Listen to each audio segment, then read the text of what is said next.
हमारे इमाम अहमद रज़ा फाजिल बरेलवी इमाम अहले सुन्नत ने लिखा है कि अगर दोनों जहान भी जल जाएं और जो कुछ मर्जी हो जाए, हुजूर की इज्जत का मसला इससे बड़ा है।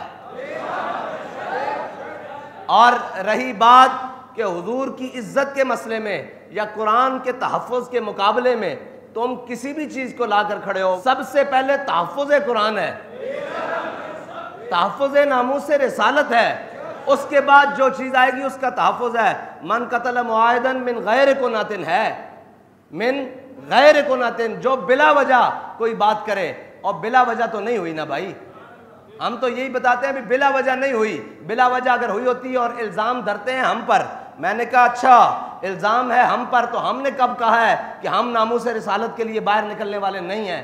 हमने कब कहा है कि हम तहफ़्फ़ुज़ कुरान के लिए बाहर रोडों पर आने वाले नहीं हैं? अगर रही बात, तुम कहते हो कि उनके चर्चों की चंद दीवारों को आग लगी है और तहरीक लब्बैक वालों ने लगाई है, तो तहरीक लब्बैक कराची से लेकर पेशावर तक, खैबर तक और गवादर से लेकर हर जगह मौजूद है, फिर यहाँ के बाकी चर्च क्यों सलामत है अगर तहरीक लब्बैक वालों ने लगाई है?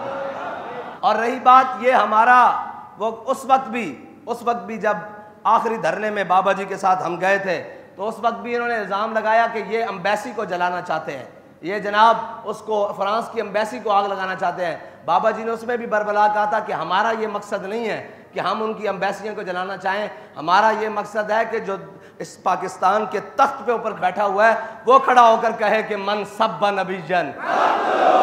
हमारी तो लड़ाई उस शख्स के साथ है, हमारी लड़ाई उन अक़लियतों के साथ नहीं है कि जो बग़ैर किसी वजह के और जनाब अपने हुदूद में रहते हुए पाकिस्तान के अंदर रह रही हैं। वो तो सुबह शाम हमारे आगे पीछे, ये जनाब इकबाल टाउन जाओ, ये हमारी गलियों में सुबह शाम फिर रहे हैं, उन्हें हमसे कोई मसला नहीं और हमें उनसे कोई मसला नहीं। लेकिन जब बात नामूस रिसालत की आ जाए और बात कुरान की आ जाए, तो फिर हमें हर उससे मसला है। तुम तो अक़लियत को रोते हो ना, अगर वो कलमा गो भी हो तो उसका अंजाम वही है।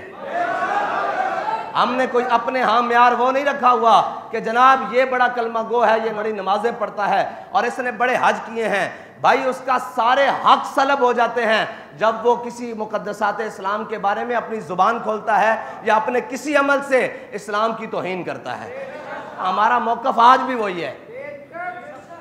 मन कतल मुआहिदन मिन गैर कुनातिन, हैं जी, जिसने बगैर वजह के कुछ किया, अल्लाह ताला उस पर जन्नत हर्रमल्लाहु अलैहिल जन्ना, हैं जी, अल्लाह ताला उस पर जन्नत हराम कर देगा। हमारा मौक़िफ़ आज भी यही है कि तहफ़्फ़ुज़ कुरान पहले है, तहफ़्फ़ुज़ नामूस रिसालत पहले है, तहफ़्फ़ुज़ ख़त्म नबूवत पहले है, फिर तहफ़्फ़ुज़ पाकिस्तान है, फिर तहफ़्फ़ुज़ अक़लियत है। ये हमारा बुनियादी उसूली मौक़िफ़ है। अगर कोई नहीं समझता तो आज कान खोल के सुन ले कि सबसे पहले तहफ़्फ़ुज़ नामूस रिसालत है। हमारा इमाम तो कहता है करूँ तेरे नाम पे जाँ फिदा, न बस एक जान दो जहां फिदा। तुम नामूस रिसालत के मुकाबले में किसी के तहफ़्फ़ुज़ की बात करते हो, तो हमारा इमाम कहता है करूँ तेरे नाम पे जान फिदा, न बस एक जान दो जहां फिदा। कहा एक तरफ दोनों जहान खड़े हो या रसूलल्लाह, एक तरफ आपका नामे नामी हो, हम दोनों जहान आपके नाम पर वारने के लिए तैयार हैं। ये सिर्फ ये बात नहीं है, सिर्फ पाकिस्तान का नहीं, पूरे आलम का अगर अमन कायम हो सकता है तो वो एक ही बात से कायम हो सकता है कि सारी दुनिया हमारे आका मौला सल्लल्लाहु ताला अलैहि वसल्लम की इज्जत करना सीखे। बस अगर कोई चाहता है अमन कायम हो, मैंने कहा अमन एक ही सूरत में कायम हो सकता है कि क्यों भौंकते हैं वो, उनकी जुर्रत कैसे है कि वो हमारे कुरान के बारे में बात करें, वो हमारे इस्लाम के बारे में बात करें। आज तक तुमने किसी एक गुस्ताख को करार वाकई सजा दी होती तो किसी की जुर्रत ना होती कि ये गुस्ताखी करता। लेकिन मसला ये है कि तुम खुद भी उनके साथ खड़े हो जाते हो नामूस रिसालत के मुकाबले में, क्योंकि मुसलमान की एक ही रेड लाइन है, वो है 295 सी। जब बात उस पर आ जाए फिर तो ये क्या है, दोनों जहानों को भी आग लग जाए हम इसकी परवाह नहीं करते। इसलिए कि वो हमारे इमाम ने कहा है करूँ तेरे नाम पे जान फिदा, ना बस एक जान दो जहां फिदा, और दो जहां से भी का हुजूर आपके नाम के मुकाबले में ये दोनों जहान भी हों तो हमें इससे परवाह नहीं है, और दो जहां से भी नहीं जी भरा, करूं क्या करोड़ों जहां नहीं। ये है हमारा अकीदा और ये हमारी बात। वो सुन रहा था मैं इंटरव्यू, उसने कहा कि हम जब से पाकिस्तान बना है या जब से यहाँ आकर आबाद हुए हैं, आज तक हमें कभी मसला नहीं बना। तो इसका मतलब है मसला तो उनको कभी नहीं हुआ इस मुसलमानों से। अगर मसला होता तो वो ये शिकायत करते कि जी ये में हमें तो आए रोज़ तंग करते हैं, आज इनको बहाना मिल गया। उसने कहा नहीं, जब से हम बस रहे हैं हमारे यहाँ कोई मसाइल नहीं है, उनकी खुशियों में हम जाते हैं और वो हमारी खुशियों में शरीक होते हैं, उठते हैं, बैठते हैं, हमारे यहाँ कभी मसला नहीं हुआ। आज ये वाक़या हुआ है तो अपने भी बेगाने हो गए हैं। ये मुसलमान का बुनियादी दीन का फर्ज है कि जब उसके नबी की इज्जत की बारी आ जाए तो तुम ये बात करते हो कि जनाब अकलियत है। यहाँ तो छोटे भाई ने बड़े भाई से कहा ये देखो मेरी माँ जाया, हाँ जी, हुजूर ने फरमाया जाकर फलां यहूदी को कत्ल करके आओ। फलां तुम कहते हो साथ वाले रहने वाले अकलियत, यहाँ हुजूर का फरमान आ जाए, हुजूर ने फरमाया जाओ फलां यहूदी को जनाब कत्ल करके आओ। साहबी गए, यहूदी को कत्ल करके आ गए तो उनका जो नाम क्या है ना भाई, वो उनको मुलामत करने लगा। बड़ा भाई छोटे भाई को मलामत करने लगा।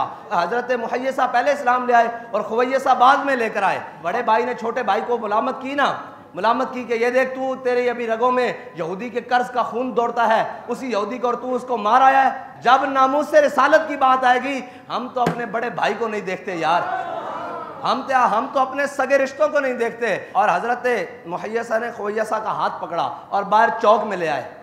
फरमाया ये मेरी माँ जाया, भाई भी नहीं कहा, माँ जाया तो था ना, हाँ जी, उसी माँ के बतन से दोनों पैदा हुए, एक ही माँ के। फरमाया ये मेरा माँ जाया मुझे मलामत करता है कि मैंने यहूदी का सर क्यों उतारा। अर्ज करने लगे मेरे आका मौला सल्लल्लाहु अलैहि वसल्लम अगर हुक्म देना कि मैं अपने सके भाई का सर उतारना है तो मैं 1 सेकंड भी देर ना लगाऊं, इसका भी सर उतार के लाऊं। बस सबसे पहले मेरे आका मौला सल्लल्लाहु ताला अलैहि वसल्लम की नामूस का तहफ़्फ़ुज़ है, ख़त्म नबुव्वत का तहफ़्फ़ुज़ है, इस्लाम का तहफ़्फ़ुज़ है। इस्लाम सारे हकूक़ देता है लेकिन सलब भी करता है जब इस्लाम के ऊपर भौंकना शुरू करोगे।